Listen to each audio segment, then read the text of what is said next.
Olá, começa agora o Ciência Notícia, o programa que aborda assuntos do meio científico. Hoje a nossa conversa é sobre o mês da consciência negra e para isso convidamos a professora Maristela Campos e também a estudante Maria Lima, integrante do projeto Confraria Literária do Colégio de Aplicação da Universidade Federal de Santa Catarina. Lembrando que o Ciência Notícia vai ao ar pela TV UFSC e também em nossas redes sociais. Este é o Ciência Notícia que já está no ar.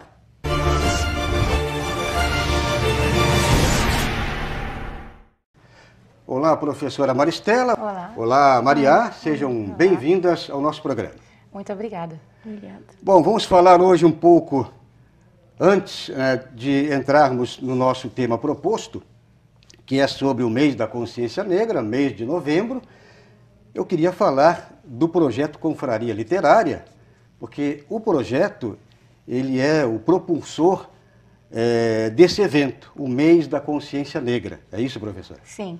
Então, o projeto Confraria Literária, ele existe desde 2013, uma iniciativa liderada pela professora Arlise Dieter, desde essa data então, e ela ouviu as necessidades, atendendo às necessidades dos alunos. Os alunos resolveram, em conversas com ela, que precisariam de um espaço maior para as questões culturais, para as questões que eles queriam desenvolver dentro das leituras que eles faziam dentro da sala de aula, um espaço maior para discutir sobre a leitura, sobre os autores, convidar autores e outras atividades culturais.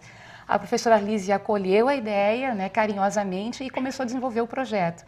Então, esse projeto hoje, ele tem uma característica de fomento cultural. Então, ele recebe diversas atividades, desde da questão literária, discutir essas obras de autores e receber autores, e além disso recebe outras atividades culturais, dança... Não é só literatura? Não somente literatura, tem dança, música, teatro, shows de mágica. Ou seja, vocês adotaram o nome como Projeto Confraria Literária. Sim. Mas ele é bastante amplo. Na verdade, ele desenvolve uma questão do letramento, que é uma literatura para além da literatura impressa. Ele é um estimulante para as demais áreas. Exatamente. É um espaço cultural bastante importante, bastante rico. Agora, quem participa do projeto? Alunos, professores, convidados? É isso, Maria?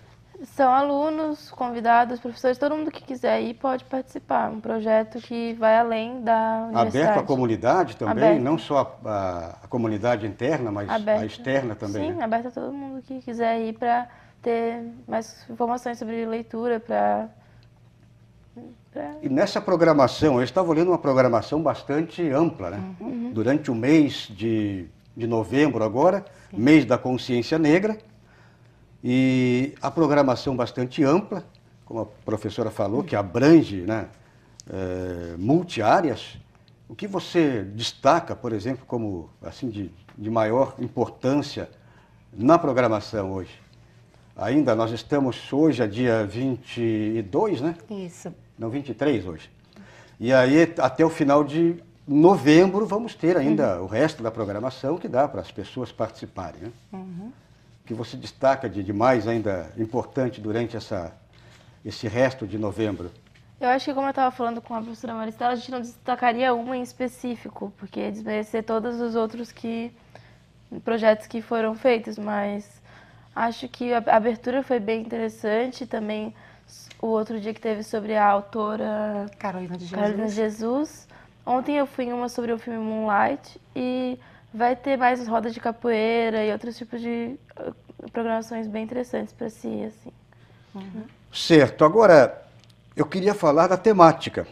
Sim. Quer dizer, a temática, exatamente sobre o mês da consciência negra, novembro, Exato.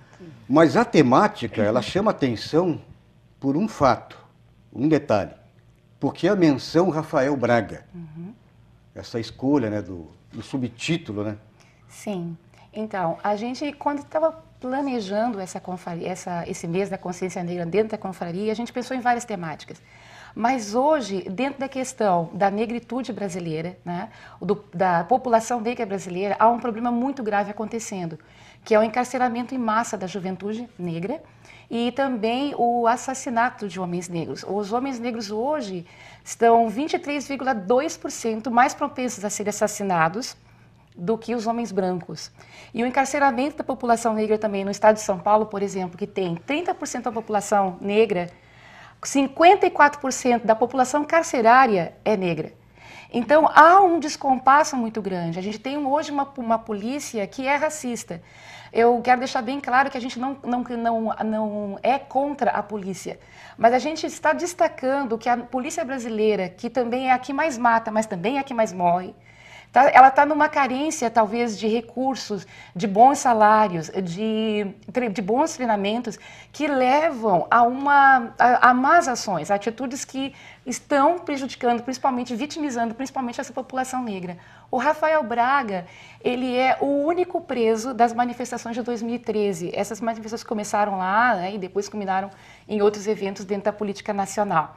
O que aconteceu com o Rafael? Ele nem sabia que essas manifestações estavam acontecendo. Ele era um catador de lixo e ele estava e às vezes ele dormia na rua para economizar o dinheiro da passagem para voltar para casa, porque ele morava na periferia do Rio de Janeiro. E ele durante a manifestação ele estava se dirigindo ao prédio abandonado onde ele costumava dormir e ele foi abordado pela polícia e ele portava no momento uma garrafa de pinho-sol e de água sanitária. A polícia acusou de estar carregando inflamáveis caseiros, como coquetéis Molotov. Ele foi levado à polícia, foi preso, e aí, depois de 5 meses, porque ele aguardou ainda no cárcere o seu primeiro julgamento, depois de 5 meses foi detectado pela perícia que ele estava carregando, na verdade, um desinfetante e um pinho-sol. Mas, mesmo assim, ele foi condenado a 2 anos de prisão. Passado um certo tempo, que aí depois isso... Mas a condenação foi pelo pinho-sol? Foi pelo pinho-sol, pela... Quer dizer que o pinho-sol agora é explosivo? Sim, e apesar da perícia criminal ter dito que havia uma possibilidade ínfima disso ser um explosivo, né? Sim. Mas ele ainda assim foi julgado e condenado. Depois disso repercutiu na mídia muito fortemente, inclusive internacionalmente. Aí os movimentos negros e o Instituto dos Defensores dos Direitos Humanos acabou interferindo também, e aí eles pediram um habeas corpus que foi negado diversas vezes, para que ele pudesse responder o processo de liberdade e tudo mais. Eles entram com recurso, aí conseguem uma liberdade condicional, onde ele usa a tornozeleira eletrônica em 2014, final de 2014 e começo de 2015. Aí, quando ele está nessa liberdade, ele sai de casa, na comunidade onde ele mora, no Rio de Janeiro, Vila Cruzeiro. Ele sai de casa para ir à padaria a pedido da mãe dele. Ele é o filho mais velho de 5 irmãos. O que acontece? A polícia aborda ele de novo e começa a acusá-lo de ser informante do tráfico e quer que ele dê as informações das quais ele não tinha menor conhecimento. Aí o que a polícia faz? A polícia planta, né, que esse é um termo que eles usam, né, na polícia, planta cocaína e maconha em quantidades ínfimas que não chegam a 12 gramas as duas substâncias juntas, né? Plantam um fato e ele é novamente encarcerado. Ele permanece assim até 2017, agora, até que em 15 de setembro, esse Instituto dos Defensores pelos Direitos Humanos consegue a liberdade dele porque ele contrai tuberculose na prisão. Então agora ele está em casa, mas ainda respondendo o processo, que na verdade é uma prisão... por falta de atenção, por abandono. Ainda em prisão domiciliar, né, apenas para o tratamento, terminando o tratamento ele tem que retornar à prisão. Então ele é hoje o representante, ele é uma figura representativa do que está acontecendo com a população negra hoje. De ser como acusado... se fosse uma bandeira para o movimento. Né? Exatamente. Ele é um simbolismo. Né? Exato. Ele simboliza esse jovem negro que já é acusado pela sua própria cor da pele. Né? É aquele jovem negro que você vê que está caminhando na calçada e a pessoa troca de calçada por medo de ser assaltado. É o jovem negro que entra nos lugares e as pessoas guardam as bolsas por medo de ser assaltadas. Então está justificado o nome dele. Exato. Como subtítulo, como menção a Rafael Braga. Né? Exatamente. Bom, professora, vamos fazer aqui um rápido intervalo. Sim. A gente volta falando mais sobre o mês da consciência negra. Estamos falando com a professora Maristela Campos e também a estudante Maria Lima. Elas são integrantes do projeto Confraria Literária do Colégio de Aplicação da UFSC. A seguir, Dia da Consciência Negra. Uma data para se festejar ou para se manifestar? Logo após o nosso rápido intervalo.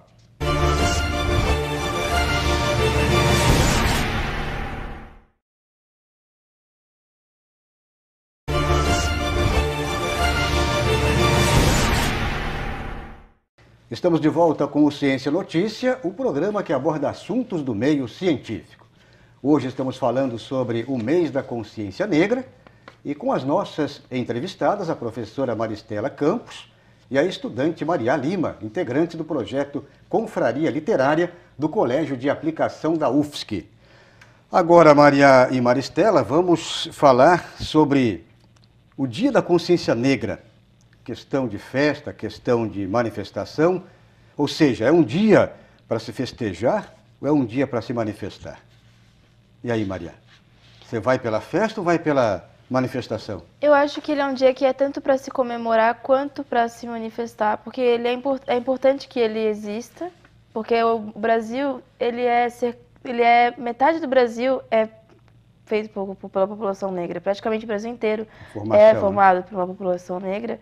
E esse dia é importante, e só que ele é muito mais visto às vezes como datas comemorativas que as pessoas fazem por aí, como celebração, quando é um dia que as pessoas têm que relembrar o porquê dele existir. Realmente o negócio da consciência negra, do porquê isso. Você acha que é possível, então, promover um ato onde tenha a parte festiva, mas principalmente as manifestações, né? Também. Que é a questão de justificar o próprio título, né, da temática, né? O mês da consciência negra, né? É isso, professora? Exatamente. O ponto principal desse dia é relembrar a morte de Zumbi, que foi o grande herói da resistência, né, contra o sistema escravagista do século XVII. O Zumbi foi o líder do Quilombo do Palmares, que durou quase um século e que resistiu bravamente aos ataques das tropas coloniais. Além disso, a esposa dele, né, a companheira Dandara, também foi uma forte lutadora. Então, representa essa resistência contra um sistema opressor. E também, além de ser uma comemoração, porque há coisas a comemorar, nós conseguimos hoje um número maior de estudantes negros nas universidades. Isso é motivo de comemoração. E é uma luta do movimento negro há mais de 20 anos. Então, a gente tem algumas comemorações.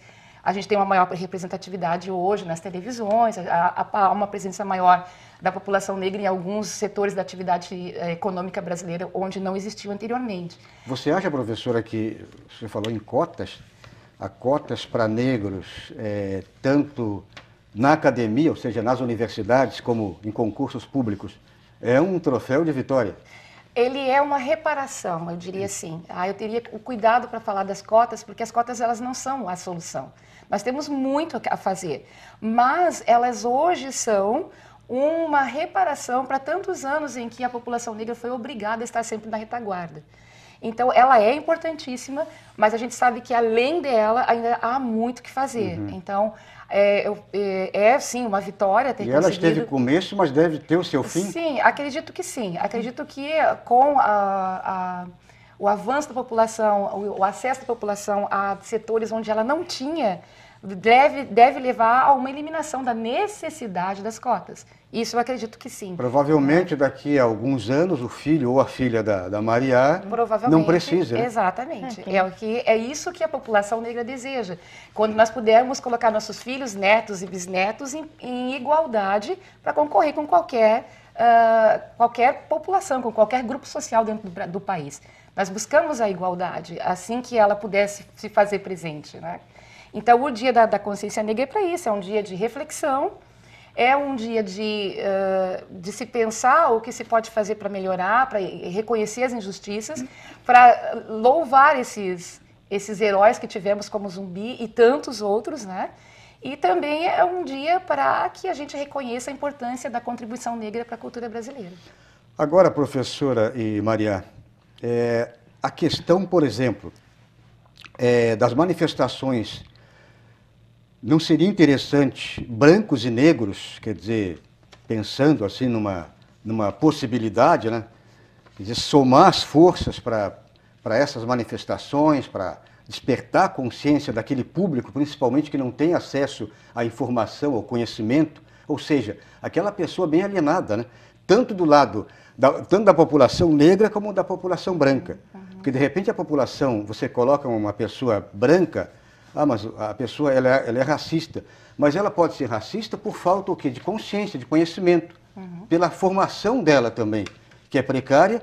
E também o negro não se manifesta O negro, ele não vai para as manifestações, ele não se assume, de repente, por falta dessa formação, por falta, automaticamente, da consciência da sua raça, né? Porque é o que dizem, ninguém nasce racista, as pessoas vão se tornando.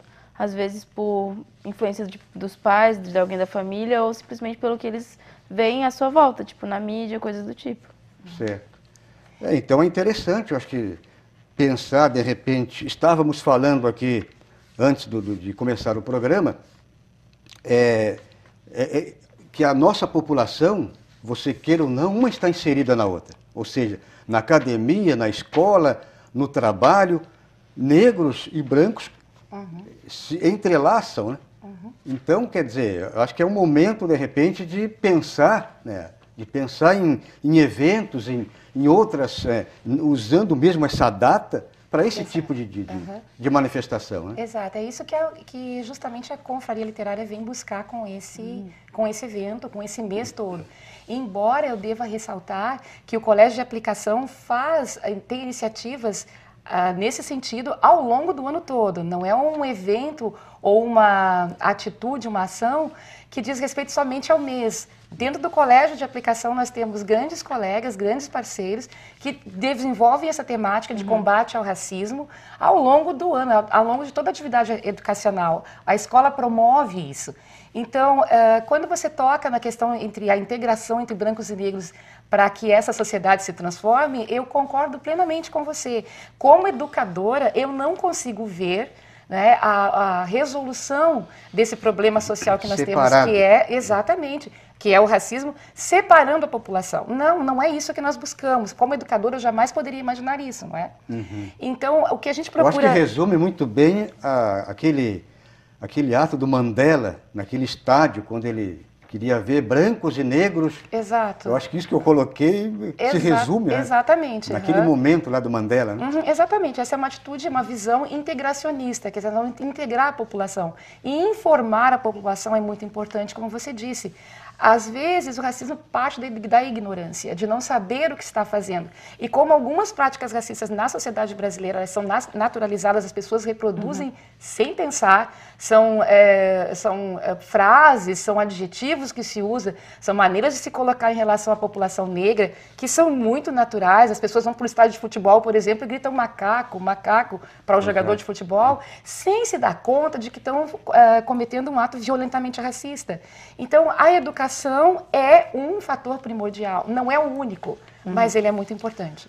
Bom, estamos fechando mais este bloco. Hoje estamos falando sobre Mês da Consciência Negra, com a professora Maristela Campos e a estudante Maria Lima, integrante do projeto Confraria Literária do Colégio de Aplicação da UFSC. A seguir, a contribuição da cultura negra para a formação da cultura do país. Logo após um rápido intervalo.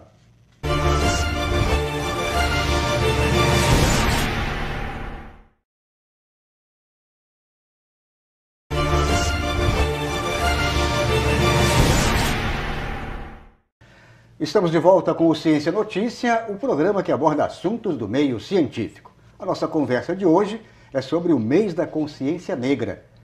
As nossas entrevistadas são a professora Maristela Campos e também a estudante Maria Lima, integrante do projeto Confraria Literária do Colégio de Aplicação da UFSC. Agora, neste último e terceiro bloco, vamos falar da questão...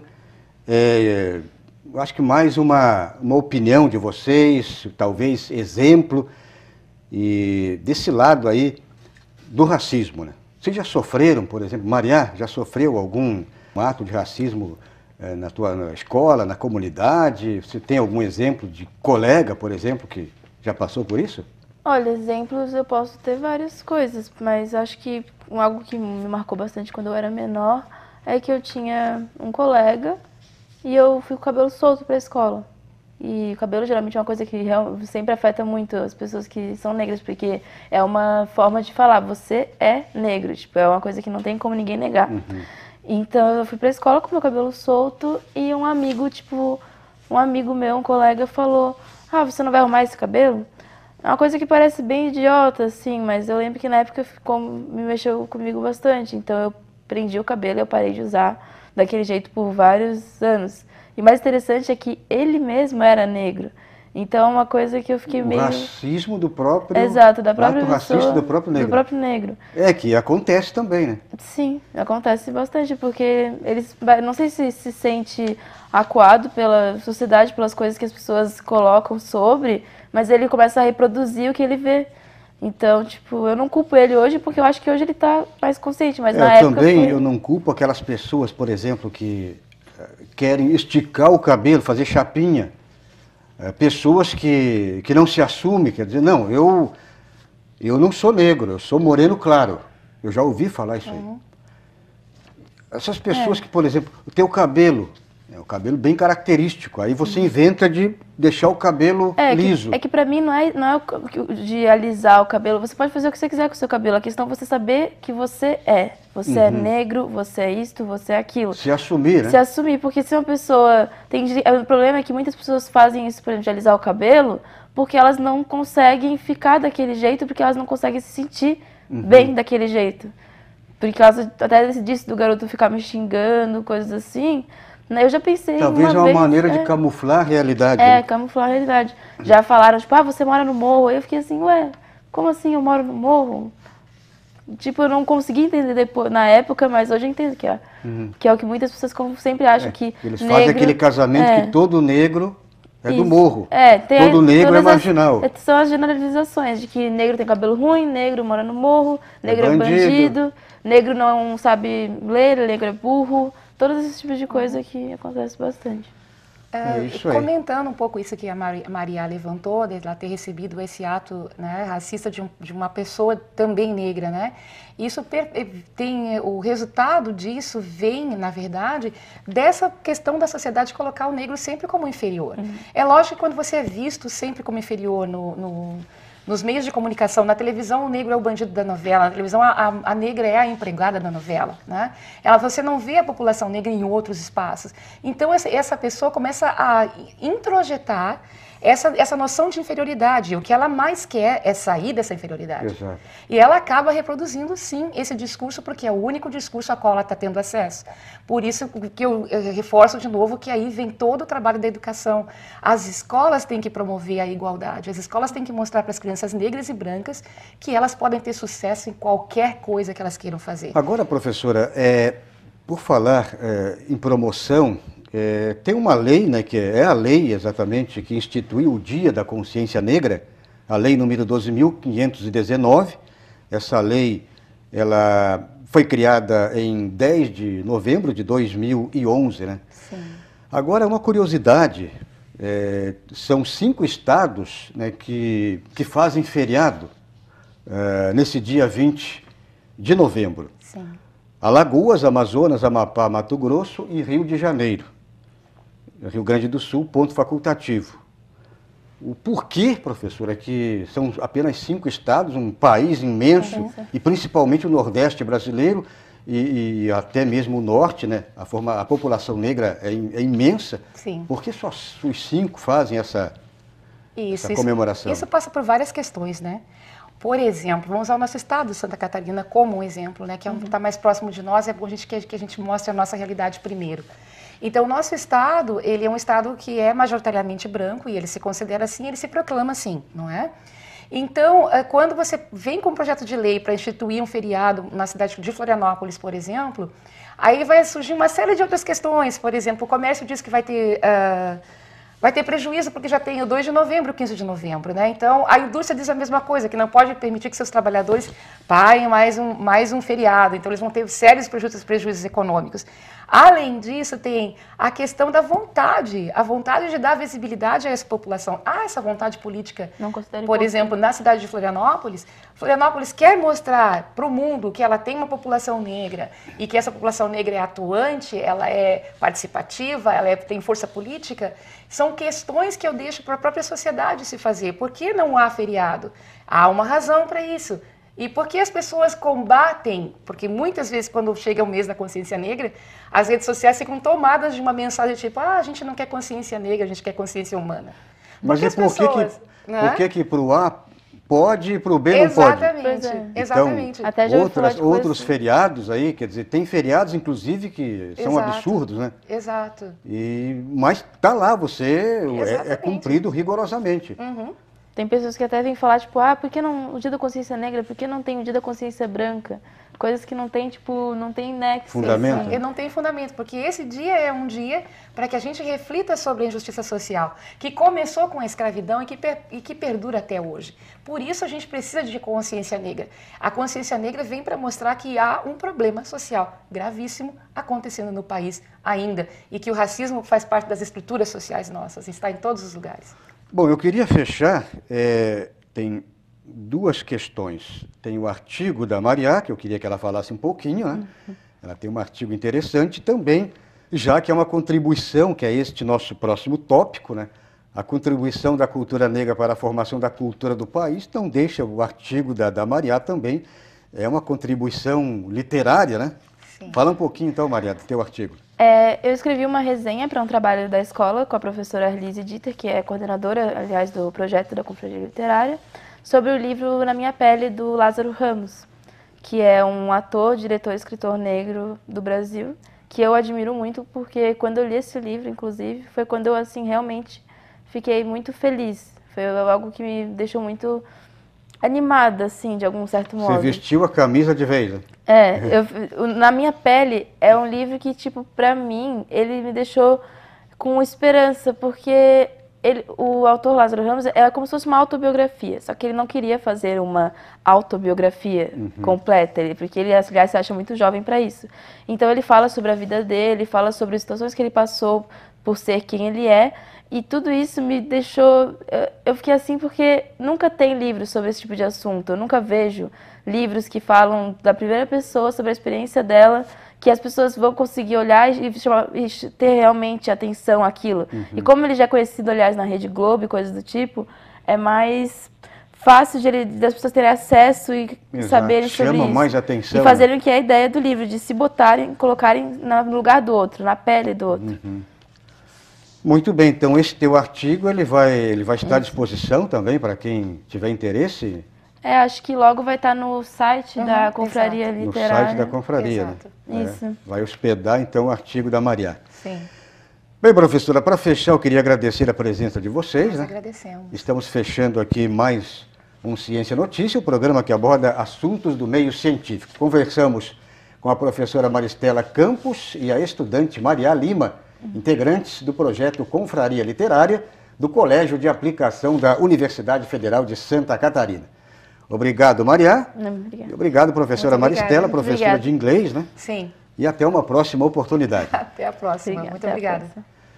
Agradecemos também pela sua audiência e até a próxima edição do Ciência Notícia.